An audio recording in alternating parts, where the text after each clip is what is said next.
Xin chào tất cả mọi người, em tên là Trang, em 33 tuổi, hiện tại em đang sinh sống ở thị trấn Thổ Tang, huyện Vĩnh Tường, tỉnh Vĩnh Phúc ạ. Em từng là một người bị bệnh trầm cảm, rối loạn lo âu, rối loạn cảm xúc và em vướng về vấn đề tâm linh, trong dân gian hay thường gọi là cả số cơ hành. Thì em có cái dấu hiệu bộc bệnh từ năm 2012. Thì khi đó mà gia đình em xảy ra một biến cố thì em có đi tìm thầy tâm linh. Và khi mà đến cửa điện nhà cô Đồng thì bắt đầu em có cái biểu hiện là người lâng lâng như say tàu xe. Và em hoàn toàn bị mất kiểm soát, không tự chủ được hành vi. Và lúc khóc, lúc cười. Và có lúc thì em lại nói linh tinh. Thì khi mà ở nhà cô Đồng về, từ đó trở đi thì bắt đầu em có cái biểu hiện của bệnh thân tướng. Thì em hay bị mệt mỏi, đau cổ vai gáy, giấc ngủ chập chờn, khó thở và tim đập nhanh. Thì một đêm em chỉ ngủ được tầm 2-3 tiếng và hầu như là không ngủ được. Và em luôn luôn bị mệt mỏi. Và em đã đi bệnh viện Bệnh Mai để em khám. Thì em đi khám tất cả các bệnh viện thì đều không ra bệnh. Và các bác sĩ đều chẩn đoán em là mệt mỏi và bị suy nhược cơ thể. Thì các bác sĩ có cho em thuốc bổ về để uống. Và sau cái quá trình mà em kéo dài suốt đến năm 2020 thì bắt đầu em lại có cái biểu hiện mất kiểm soát liên tục như thế. Và em bắt đầu đi hành trình, đi tìm tâm linh. Thì em đi đến tất cả các cửa điện thì các thầy đều phán em là có căn có số, là em phải ra Trình Đồng Bộ Phủ và em phải cúng các khóa lễ và làm con nhà thánh và đi hầu thánh. Thì em lúc đó thì em cũng không biết làm sao cả. Và em thôi thì các thầy bảo làm sao thì em làm như vậy. Thì em có về nhà chuẩn bị tiền để làm lễ.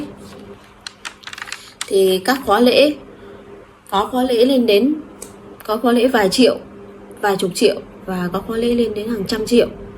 Thì em càng làm lễ thì em lại càng bị mất kiểm soát. Và em đi tìm và em đi hết tất cả các thầy nọ đến thầy kia, rất là nhiều luôn.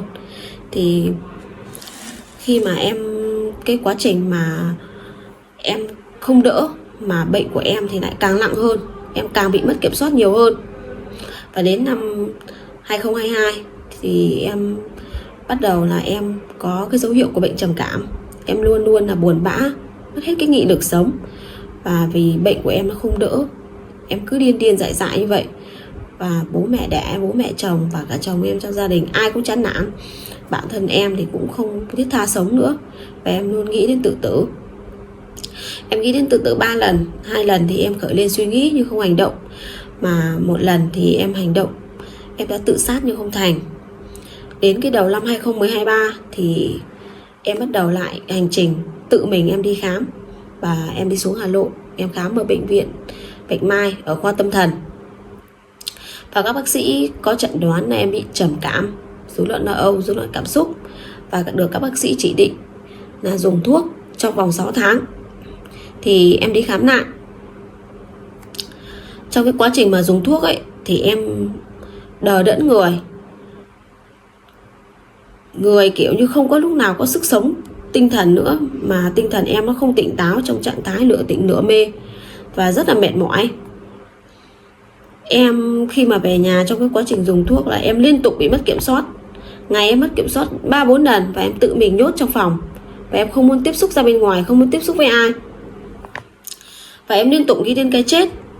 Và khi mà lúc mà em đau khổ cùng cực thì em có lang thang trên trang mạng xã hội. Và em biết đến nhóm hóa giải căn số cơ hành. Và được một chị trong nhóm đã gieo duyên cho em về học tri thức 2 chân lý. Khi mà em tìm hiểu về tri thức 2 chân lý của thầy thì em đã vỡ hòa lên sung sướng. Lúc ấy như là mình chết đuối, mình vớ được phao cứu sinh. Thì bắt đầu khi mà em áp dụng nghe học phương pháp của thầy thì em dừng thuốc hoàn toàn và không còn uống thuốc nữa. Và em thay đổi cái lối sống từ tiêu cực sang tích cực, chuyển hóa tâm mình và học cách yêu thương từ bi trong 4 hình thái của đạo. Và thay thế những cái thông tin độc mà từ trong các kiếp mà mình đã tạo ra và cải tạo lại chính mình, làm mới mình. Và mình sống để mình sống và mang lại những cái giá trị phát triển cho vạn vật trời người. Thì giờ là em đã khỏi bệnh và hoàn toàn là không bị mất kiểm soát nữa, hay nghĩ đến tiêu cực nữa. Và em thay đổi hoàn toàn cuộc sống của em. Và em đã khỏi cả những cái bệnh thân tướng như là hồi hộp, khó thở, tim đập nhanh, bệnh dạ dày, bệnh tiêu hóa. Là em hoàn toàn khỏi bệnh. Em không còn bị những cái bệnh đấy nữa. Và trong cái quá trình mà em trải nghiệm từ tâm linh rồi uống thuốc mà em không khỏi bệnh và tốn kém rất là nhiều chi phí tiền của, thì em xin làm video này để gửi tới tất cả mọi người. Những anh chị em nào trong và ngoài nước mà bị tâm bệnh như em thì hãy chọn cho mình con đường đi đúng để tránh bị tiền mất tật mang. Vì bệnh tâm thì phải được chữa từ tâm, chứ không có phương thuốc nào hay không có phương pháp nào để chữa cho mình khỏi bệnh triệt để cả.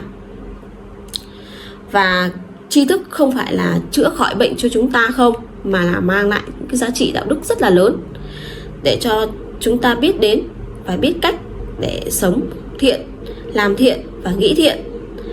Và không chỉ là làm người tốt không đâu, mà nó mang lại cái giá trị phát triển cho bền vững cho vạn vật trời người. Và em xin gửi tới cái lời tri ân sâu sắc nhất tới thầy Hoàng Văn Trường. Thầy là người đã cứu sống em, trao lại cái sự sống cho em và trao lại cái trí tuệ giác ngộ cho em, để em biết cách học làm người tốt và biết cách sống thiện, nghĩ thiện, làm thiện và thay đổi cái lối sống của em từ tiêu cực sang tích cực. Em xin gửi tới lời tri ân sâu sắc nhất tới thầy. Và em xin cảm ơn tới tất cả mọi người đã xem hết video này của em. Em xin hết ạ.